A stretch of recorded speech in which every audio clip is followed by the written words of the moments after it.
தள்ளப்பட்டு மரணத்திற்கு ஏதுவாயிருந்தான்.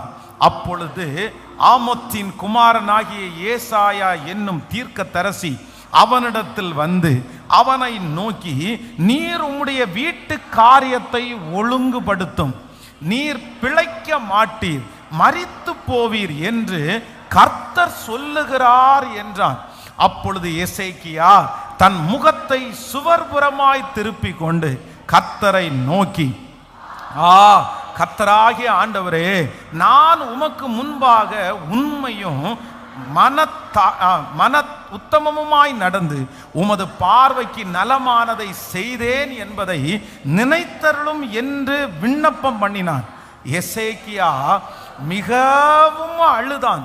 ஏசாயா பாதி முற்றத்தை விட்டு அப்புறம் போகிறதற்கு முன்னே கர்த்தருடைய வார்த்தை அவனுக்கு உண்டாகி அவர் சொன்னது, நீ திரும்பி போய் என் ஜனத்தின் அதிபதியாகிய எசேக்கியாவை நோக்கி, உன் தகப்பனாகிய தாவீதின் தேவனாய் இருக்கிற கர்த்தர் சொல்லுகிறது என்னவென்றால், உன் விண்ணப்பத்தை கேட்டேன், உன் கண்ணீரை கண்டேன், இதோ நான் உன்னை குணமாக்குவேன், 3ஆம் நாளிலே நீ கர்த்தருடைய ஆலயத்திற்கு போவாய். 3ஆம் நாளிலே கர்த்தருடைய ஆலயத்திற்கு போவாய். உன் விண்ணப்பத்தை கேட்டேன், உன் கண்ணீரை கண்டேன், இதோ நான் உன்னை குணமாக்குவேன், 3ஆம் நாளிலே நீ கர்த்தருடைய ஆலயத்திற்கு போவாய். ஆண்டவருடைய பிள்ளைகளே, எசேக்கியா என்கிற ஆண்டவருக்கு ரொம்ப பிரியமான ஒரு தேவனுடைய பிள்ளை. அப்படின்னா தன்னுடைய இறக்க போகிற செய்தியை, தன்னுடைய மரண செய்தியை ஆண்டவர் முன்கூட்டியே அவனுக்கு சொல்லி அனுப்புகிறார். அப்போ ஒரு கர்த்தரோட ரொம்ப நடக்கிறவங்களுக்கு எது ரொம்ப அதிகமாக தெரியும்னா, தாங்கள் மரித்து போகிறோம் அப்படின்றது முன்கூட்டியே நிறைய பேருக்கு தெரியும். நீங்க கடந்த சில நாட்களுக்கு முன்பாக அருமையான பாஸ்டர் கிருபாசனத்தில் இருக்கிற மெயின் முக்கியமான பாஸ்டர் அன்புதாசன் அவர்கள் கடந்த வாரத்தில் இறந்துட்டாங்க. ஆண்டவர் கர்த்தருக்குள்ள நித்திரை அடைஞ்சாங்க. ஸோ அவர்களுடைய ஒரு வீடியோவை அதுக்கு முன்னே அதில் 2 டேஸில் பப்ளிஷ் பண்ணாங்க. அதில் பார்த்தீங்க அப்படின்னா ரொம்ப அழகாக அவங்க பேசியிருந்தாங்க. அப்படின்னா என்னுடைய மரணம் நடக்கும்போது எப்படி நீங்கள் நடந்துக்கணும், எப்படி அந்த மரணத்தை நீங்கள் எப்படி என்னை அடக்கம் பண்ணணும், யாருக்கு என்ன வாய்ப்பு கொடுக்கணும். அப்போது இன்றைக்கி அவங்களுக்கு ஒரு 67 வயசுக்குள்ளே தான் ஆச்சு. ஆனால் தான் போகிற இடத்துலலாம் கடைசியாக என்ன தான் பேசியிருக்காங்கன்னா, அதிகமாக தன்னுடைய மரணத்தை குறித்து தான் பேசியிருக்கிறாங்க. ஆண்டவர் என்னை எடுத்துக்கொள்ள போறாரு, நான் சீக்கிரமா பேச போறேன். இன்னும் ரொம்ப ஒரு ஆச்சரியமானது, ஒரு ஊழியக்காரரோட அவருக்கு ஒரு மனத்தாங்கல் ரொம்ப இருந்துட்டே இருந்துருக்கு, ரொம்ப மனத்தாங்கல் இருந்துட்டே இருந்துச்சு.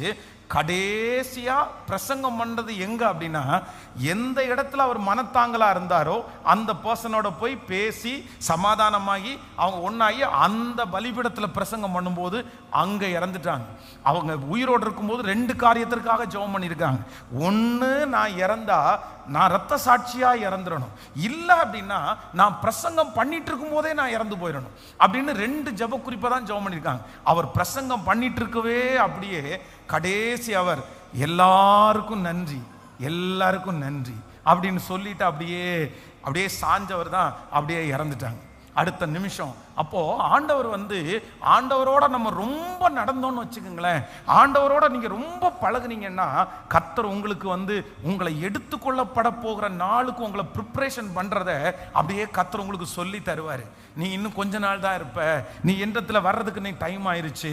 கடந்த நாட்கள்ல பாருங்க, ஒரு 30 வயது கூட ஆகலை, ஆனால் ஒரு பிரதர் இறந்துட்டாங்க. அந்த சிஸ்டர் என்கிட்ட பேசும்போது, என்ன சிஸ்டர் எப்படி இறந்தாங்க அப்படின்னு கேட்டா, ஐயோ இல்லை பாஸ்டர், அவர் என்கிட்ட சொல்லிட்டே தான் இருந்தாரு, ஆனால் என்கிட்ட சொல்லிட்டு தான் இருந்தாரு, நான் தான் புரிஞ்சுக்கல, நான் சீக்கிரமா போயிடுவேன், ஏசப்பா என்ன ரொம்ப சீக்கிரமா கூப்பிடுறாரு, நான் அவருக்கு வேணும்னு சொல்றாரு அப்படின்னு என்கிட்ட சொல்லிட்டே இருந்தாரு, நான் சும்மா இருங்கப்பா எதுக்கு இப்படி பேசிட்டு இருக்கேன்னு கேட்பேன். ஆனா ஆண்டவர் அவரை எடுத்துக்கொள்ள போறத ஃபர்ஸ்டே சொல்லி இருக்கிறாரு. அவர் அப்படி எனக்கு ஆச்சரியமா இருந்துச்சு. அப்போ ஆண்டவர் நீங்க ரொம்ப ஆண்டவரோட நடந்தீங்கன்னா உங்களை கர்த்தர் எடுத்துக்கொள்ள போகிறத கூட என்ன பண்ணுவாருன்னா கர்த்தர் அறிவிப்பார். இப்போ இந்த எசேக்கியாவை பார்த்து ஒரு வார்த்தை வருது, இல்லப்பா உன் வீட்டு காரியத்தெல்லாம் ஒழுங்குபடுத்திக்கோ, நான் உன்னை எடுத்துக்கொள்கிற நாள் வந்துச்சு. இப்போ எசேக்கியாவுக்கு என்ன தோணுது அப்படின்னா, அது இதுவரைக்கும் ஒரு ராஜா இல்ல, ராஜாக்கள் எல்லாம் பெருசா அழமாட்டாங்க, அப்படி ஒருவேளை அழுதா கூட கண்ணி லைட்டா அவ்வளவுதான் போயிடுவாங்க. ஆனா எசேக்கியாவை குறித்து வேதம் சொல்லுகிறது, எசேக்கியா மிகவும் அழுதான், எசேக்கியா உடைஞ்சு அழுதான், எசேக்கியா மனசு விட்டு அழுதான், சவர் புறமா திரும்பிட்டு ஓன்னு கத்தி அழுதான் ஒரு ராஜா. அந்த கண்ணீரை பார்த்துட்டு, அந்த சத்தத்தை பார்த்துட்டு ஆண்டவரால தீர்க்கதரிசிய வாசலை தாண்ட வைக்கிறதுக்கு முடியல. ஆண்டவருடைய பிள்ளைகளே, நெடு நாட்களாக சில காரியம் தடையா இருக்குதா, சில பிரச்சனைகளும் உங்களுடைய வாழ்க்கையில தீராம இருக்குதா, பல வருடமா தொடர்ந்துட்டு வருதா, நான் நம்புறேன் நீங்க உடைஞ்சு அழுகிற ஒரே ஒரு நாள்ல சகல பிரச்சனைக்கும் ஒரு தீர்வு வரும். நீங்க உடைஞ்சு ஒரு நாள் அழுதா போதும், நீங்க உடைஞ்சு ஒரு நாள் அழுதா போதும். அந்நாள் இத்தனை வருஷம் ஆலயத்திற்கு வந்தாங்க, அவளுக்குள்ள துக்கம் இருக்குது, வருஷம் துக்கத்தோட தான் அவங்க கடந்து போனாங்க, வேதனையோட தான் கடந்து போனாங்க. ஆனா ஒரு வருஷத்துல ஸ்ட்ரெயிட்டா ஆலயத்திற்கு போய் இருதயத்தை அப்படியே உடைச்சு, இதுக்கு மேல என்னால தாங்கவே முடியாதுப்பான்னு அழுத அடுத்த நிமிஷம் கர்த்தருடைய வார்த்தை வருது, நீ சமாதானத்தோட போ, நீ இஸ்ரவேலின் தேவனாகிய கர்த்தரிடத்தில் வேண்டிக் கொண்டதை அவர் உனக்கு கட்டளை இட்டார். அம்மா, இந்த மாதத்துல ஆண்டவர் உங்களை உடைச்சு அள வைப்பாரு. பிரதர், இந்த மாதத்துல ஆண்டவர் உங்களை உடைச்சு அள வைப்பாரு. சிஸ்டர், அந்த உடைவை கர்த்தரே உங்களுக்கு தருவார். நீங்க எந்தெந்த இடத்துல எல்லாம் உடைஞ்சு அழுதீங்களோ, எந்தெந்த காரியத்திற்கெல்லாம் வெடிச்சு அழுதீங்களோ, அந்த காரியம் கர்த்தருடைய சமூகத்துல போய் எட்டிட்டு, அந்த ஜெபம் ஆண்டவருடைய சமூகத்துல போய் எட்டிட்டு, கர்த்தர் நிச்சயமாய் பதில் அனுப்பாம போகவே மாட்டார். ஹல்லேலூயா. அப்போ தன்னுடைய எதிர்காலம் தடையா இருக்கா, என்ன என்ன என்னன்னு எல்லாம் நீங்க ஆராய்ச்சி பண்ண வேண்டாம், எதனாலன்னு ஆராய்ச்சி பண்ண வேண்டாம். நீங்க உடைஞ்சு அழுங்க, உடைஞ்சு அழுங்க. நான் ஏன் இப்படி அழுதேன்னு எல்லாம் நினைக்காதீங்க. கர்த்தர் சமூகத்தில் விடுகிற கண்ணீரை கர்த்தர் காண்கிறார். இப்ப ஆண்டவர் இந்த எசேக்கியாவுக்கு நோ அப்படின்னு சொன்னாரு, அவ்வளவுதான், ஓட்டம் முடிஞ்சிருச்சு, இந்த லைஃப் முடிஞ்சிருச்சுன்னு.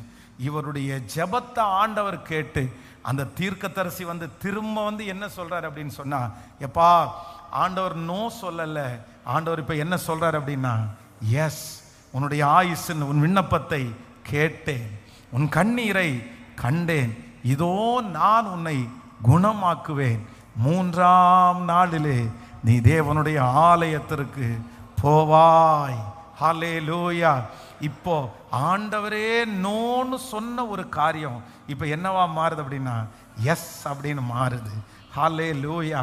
இந்த சத்தத்தை கேட்குற நிறைய பேர் நீங்கள் சொல்லலாம், என் பிரச்சனைக்கு நான் தான் பாஸ்டர் காரணம், இன்னைக்கு எனக்கு எல்லாம் எதிராக இருக்கிறதுக்கு நான் தான் காரணம், என்னுடைய வாழ்க்கையில் இருக்கிற எல்லா நோ அப்படின்ற காரியத்திற்கு நான் தான் காரணம், அது நடக்காம இருக்கிறதுக்கு என் வாழ்க்கை தான் காரணம், அது நடக்காம இருக்கிறது கர்த்தர் தான் பாஸ்டர் தடுத்து வச்சிருக்கிறாரு, ஆண்டவர் தான் பாஸ்டர் தடையா வச்சிருக்கிறாரு. எனக்கு நல்லா தெரியும், எனக்கு நல்லா தெரியும். ஆனா நான் நம்புறேன், ஆண்டவர் இன்றைக்கு கிருபையாய் வாக்கு கொடுக்கிறார். அவர் சொன்ன வார்த்தையை கூட நம்ம போய் நிற்கும் போது நமக்காக அவர் எப்படி மாற்றுகிறவர் என்றார், எஸ் அப்படின்னு மாற்றுகிறார். அவர் மனம் இறங்குகிற தேவன், நினிவே பட்டணத்திற்காக மனம் இறங்கின தேவன், அழிப்பேன் என்று வாக்கு கொடுத்து தீர்க்கதரிசியை அனுப்பின தேவன். அந்த ஜனங்கள் முழங்கால் படியிட்ட போது கர்த்தர் அந்த தேசத்திற்காக மனம் இறங்கி நான் செய்ய வேண்டும் செய்வேன் என்று சொன்ன தீமைக்காய் கர்த்தர் மனஸ்தாபப்பட்டு அந்த தீமையை கர்த்தர் செய்யவே இல்லை. ஆண்டவருடைய பிள்ளையே, இப்பொழுது கர்த்தருடைய மனசு உங்களுக்காக இறங்குறத நான் பார்க்கிறேன். இந்த சத்தத்தை கேட்கிற நிறைய பேருக்கு அந்த இளையகுமாரனுடைய தகப்பனாருடைய மனசு இறங்குனது போல கர்த்தருடைய மனசு இறங்குது.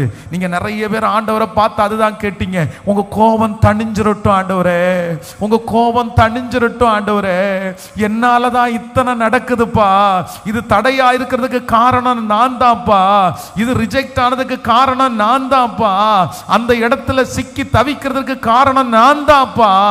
ஆனால் நான் இந்த மாதத்துல நான் உணர்றேன், நிறைய பேர் மேல கர்த்தருக்கு இருக்கிற கோபம் தணிக்கப்பட்டு அந்த நோன்னு கர்த்தர் இதுவரையிலும் செய்தி சொல்லி வைத்திருக்கிறத கர்த்தர் தடைகளை மாற்றி எஸ் அப்படின்னு சொல்லி உன் விண்ணப்பத்தை கேட்டேன், உன் கண்ணீரை கண்டேன், இதோ நான் உன்னை குணமாக்குனேன், 3ஆம் நாளிலே நீ ஆலயத்திற்கு போவா என்று சொன்ன வார்த்தை, 2 கரங்களையும் உயர்த்தி சத்தமா இயேசுவே இந்த வார்த்தையை நம்புறேன்னு சொல்லி எஸ் எஸ் எஸ் நல்ல சத்தத்தை உயர்த்தி எஸ் ஆமென். முன்னோர்களுடைய தவறு நிமித்தமாய் அந்த நோ அப்படின்னு சொல்லுகிற அந்த கட்டு இயேசுவின் நாமத்தினால உடைவதாக. அம்மா தன் மேல இருக்கிற அந்த சாபத்தினால வந்த அந்த நோ இப்ப எஸ் என்று மாற்றப்படுவதாக. அப்பாவுடைய தலையின் மேல் இருக்கிற அந்த சாபத்தினால வந்த அந்த நோ இப்பொழுது கர்த்தருடைய மனம் இறங்கட்டும். சொல்லுங்க சத்தமாய் எல்லாரும் ஜெபிக்க ஜெபிக்க கர்த்தருடைய மகிமை கடந்து வருகிறது. ஹalleluya ஹalleluya. அந்த ஜெனரேஷன் கர்ஸ் இப்போ உடைக்கிறோம் இயேசுவின் நாமத்தினால. அந்த வம்சாவளி சாபம் இப்பொழுது இயேசுவின் நாமத்தினால உடைக்கப்படட்டும், உடைக்கப்படட்டும். ஆண்டவருடைய தண்டனையின் கைகள் இப்பொழுது எடுக்கப்படட்டும். தேவனுடையத்திலிருந்து ஒரு சமாதானம் இப்பொழுது புறப்பட்டு ஓ ஹalleluya அவருடைய தயவு கிடைக்கட்டும், அவருடைய தயவு கிடைக்கட்டும், அவருடைய தயவு கிடைக்கட்டும். ஆமென் ஹalleluya ஹalleluya. என்னுடைய வாக்குத்தத்தத்தை ஆம் என்று நிறைவேற்றுகிற ஒரு கர்த்தர் எத்தனை பேர் விசுவாசிக்கிறீர்கள்? சோ நம்பர் 1 முதலாவதாக சோ நெடுநாட்களாக தொடர்ச்சியான நோவை கர்த்தர் எப்படி மாற்ற போறார் அப்படின்னா எஸ் அப்படின்னு மாற்ற போறாரு. ஹalleluya. நம்பர் 2 இரண்டாவதாக கர்த்தரே ஆண்டவரிடத்திலிருந்து தேவனிடத்திலிருந்து வந்த நோ இந்த மாதம் என்னவா மாறப்போகுது அப்படின்னு சொன்னா எஸ் அப்படின்னு மாற போகிறது. எத்தனை பேர் ஆமோதிக்கிறீர்கள்? இந்த மாதம் வந்து கேட்டா நீங்க என்ன சொல்லுவீங்க? சத்தமா சொல்லுங்க, எல்லாருமே சத்தமா சொல்லுங்க எஸ். ஹalleluya. இந்த மாதமே என்ன மாதம்? மார்ச்சுக்கு பக்கத்துல என்ன போடணும்? நீங்க சத்தமா சொல்லுங்க எஸ். உன் கர்த்தருடைய கண்களிலே தயவு எல்லாம் சேர்ந்து சொன்னா எப்படி இருக்கு பாருங்களேன். சொல்லுங்க சே எஸ். ஆமென் எஸ் ஹalleluya. வாக்குத்தத்தங்கள் எல்லாம் ஆம் என்றும் ஆமென் என்றும். நம்பர் 3 மூன்றாவதாக ஒரு காரியத்தை வாசிக்கலாம். வேதத்தை திறந்து 1 ராஜாக்களின் புஸ்தகம் 17ஆம் அதிகாரத்தினுடைய 12வது வசனத்திலிருந்து வாசிக்கலாம். 1 ராஜாக்கள் 17ஆம் அதிகாரம் 12வது வசனத்திலிருந்து வாசிக்கலாம்.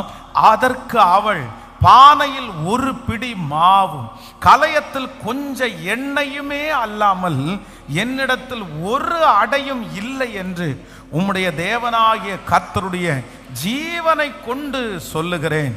இதோ நானும் என் குமாரனும் சாப்பிட்டு செத்து போக அதை எனக்கும் அவனுக்கும் ஆயத்தப்படுத்துகிறதற்கு 2 விறகு பொறுக்கிறேன் என்றாள்.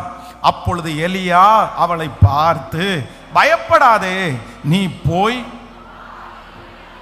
உன் வார்த்தையின்படி ஆயத்தப்படுத்து, ஆனாலும் முதல் அதிலே எனக்கு ஒரு சிறிய அடையை பண்ணி என்னிடத்தில் கொண்டு வா, பின்பு உனக்கும் உன் குமாரனுக்கும் பண்ணலாம். கர்த்தர் தேசத்தின் மேல் மழையை கட்டளை இடும் நாள் மட்டும் பானையில் மா செலவழிந்து போவதும் இல்லை, கலசத்தில் எண்ணெய் குறைந்து போவதும் இல்லை என்று இஸ்ரவேலின் தேவனாகிய கர்த்தர் சொல்லுகிறார் என்றார். ஆமென்.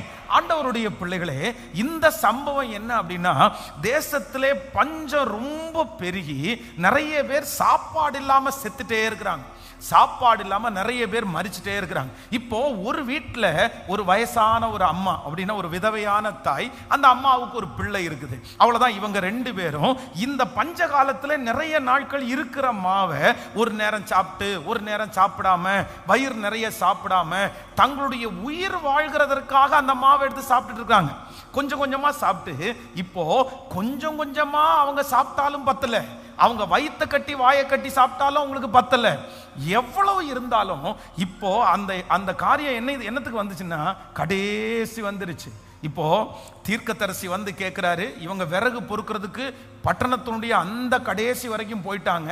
என்ன அப்படின்னு கேட்டா, இந்த அம்மாவனுடைய வாயிலிருந்து வருகிறது, நோ, இல்ல இல்ல, எனக்கு மட்டும் இல்லைன்னு நான் சொல்லலை, இந்த ஊருக்கே இல்லை, இந்த நாட்டுக்கே இல்லை, என்னை சுற்றி இருக்கிறவங்களிடத்துல இல்லை, நான் கடன் வாங்குறதுக்கு யாரிடத்துலையும் இல்லை, நான் போய் இடத்துல கேட்கணும்னா அங்கேயும் இல்லை, எங்கேயுமே இல்லை. எல்லா இடத்துலையும் இந்த மனுஷிய சுற்றி இருக்கிற எல்லா இடத்துலையும் என்ன இருக்கு அப்படின்னு சொன்னா, யார் கேட்டாலுமே அவங்க சொல்ற ஒரே ஒரு வார்த்தை நோ அப்படின்ற வார்த்தையை தான் சொல்றாங்க. ஆனா இப்போ தீர்க்கதரிசி இந்த பிள்ளைய பார்த்து என்ன சொல்றாங்க அப்படின்னா, எல்லாருக்கும் நோவா இருக்கலாம், உங்களை சுத்தி இருக்கிற அத்தனை பேருக்கும் இந்த காரியம் நடக்காது, அது நோ, அது நோ, அது நோ. ஆனா ஆண்டவருடைய பிள்ளைக்கு மட்டும் தீர்க்கதரிசி சொல்லும் போது சொல்லுகிறார், கர்த்தர் தேசத்திலே மழையை கட்டளை இடுகிற நாள் வரைக்கும், ஆண்டவர் வானத்தை திறக்கிற நாள் வரைக்கும், அந்த வேலையில் நீங்க போய் இருக்கிற வரைக்கும், கர்த்தர் உங்களை செட்டில் பண்ற வரைக்கும் இந்த தேவையை குறித்து பயப்பட வேண்டாம், இந்த சூழ்நிலையை குறித்து பயப்பட வேண்டாம். அந்த வியாதியை சுகப்படுத்துறதுக்கு ஒரு நாள் கர்த்தர் வச்சிருக்கிறாரு. உங்க பிள்ளையினுடைய தலையை நிமிர பண்றதுக்கு ஒரு நாளை ஆண்டவர் வச்சிருக்கிறாரு. அதற்கென்று ஒரு எதிர்காலத்துக்கான அந்த நாளை வச்சிருக்கிறாரு. அது வரைக்கும் நான் உன்னை நடத்துவேன். அது வரைக்கும் மழை கட்டளிடுகிற நாள் மட்டும் உங்க பானையில இருக்கிற மா செலவழிந்து போவது இல்லை, கலையத்தில் எண்ணெய் குறைந்து போவது இல்லை. நம்புறவங்க கரங்களை தட்டி குறைஞ்சிருமோ குறைஞ்சிருமோ குறைஞ்சிருமோ அப்படின்னு பார்த்துட்டு துக்கப்பட வேண்டாம். நாளைக்கு என்ன பண்ணுவேன், அடுத்த நாள் என்ன பண்ணுவேன், கர்த்தர் வாக்கு கொடுக்கிறார். அடுத்த ஒரு வாய்ப்பை உங்களுக்கு கொடுக்கிற அந்த நாள் வரைக்கும் இது உங்களுக்கு போதுமானதா இருக்கும். கர்த்தர் இதை நிரம்பி வழிய பண்ணுவதற்கு கர்த்தர் வல்லவர்.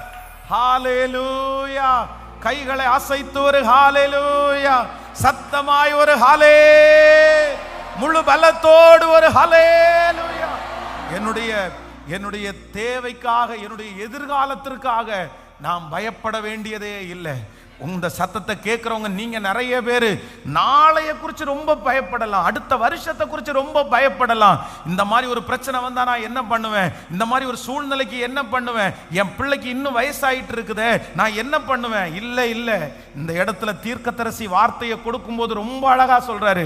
என்ன சொல்றாருன்னா, கர்த்தர் தேசத்துல மழையை கட்டளையிடுகிற வரைக்கும். அப்படின்னா மழை வந்துச்சுன்னா அதுக்கப்புறம் என்ன வந்துடும், அதுக்கப்புறம் செழிப்பு வந்துடும், அதுக்கப்புறம் இந்த சாப்பாட்டு பஞ்சம் இருக்காது. ஒரு காரியத்தை செய்கிற வரைக்கும் அதுக்கப்புறம் நீ கவலைப்பட வேண்டியது இருக்காது. நான் நம்புறேன் ஒரு குறிப்பிட்ட நாள் வரைக்கும் தான் நீங்க இப்படி இருப்பீங்க, ஒரு குறிப்பிட்ட வருஷம் வரைக்கும் தான் கர்த்தர் உங்களை இப்படி வச்சிருப்பாரு. ஆனா ஒரு இடம் தாண்டும், ஒரு வருஷம் தாண்டும், கர்த்தர் சில நாட்களை தாண்டி உங்களை நினைப்பாரு. உங்களை நினைக்காம எல்லாம் இருக்க மாட்டாரு. இந்த வசனத்தினுடைய அர்த்தம் என்ன அப்படின்னு சொன்னா, நீ இப்படியே இருந்துக்கிட மாட்ட, உன்னை நான் இப்படியே வச்சிருக்க மாட்டேன், நீ குறைவோடவே நீ செத்து போயிடுவேன்னு நினைக்காத. தேசத்துல மழையை கட்டளை இடுகிறதற்கு ஒரு நாள் வரும், என் கோபத்தை தணிக்க பண்ணுகிறதுக்கு ஒரு நாள் வரும். உங்களை நினைக்கிறதற்கு கர்த்தர் தீர்க்க தரிசனமா செல்லிடத்துல பேசுறாரு, முகமுகமா கர்த்தர் பேசுறாரு. மகளே, நீ இப்படியே இருந்துக்கிட மாட்ட, எத்தனை வருஷம் இப்படி இருந்தாச்சு, இனி வாழ்நாள் முழுக்கவும் நான் இப்படி இருந்துருவேனோ நினைக்கிறீங்க. கர்த்தர் சொல்றாரு, உங்களுக்கான மழையை கர்த்தர் கட்டளையிடுகிற வரைக்கும் இப்ப இருக்கிற மாவு குறைஞ்சு போகாது. இப்ப இருக்கிற சூழ்நிலையை கர்த்தர் உங்களுக்கு ஆசீர்வதித்து தருவார். உங்க வாசஸ்தலத்தை விசாரிக்கும் போது குறைவை காண்பது இல்லை. ஹalleluya. ஓ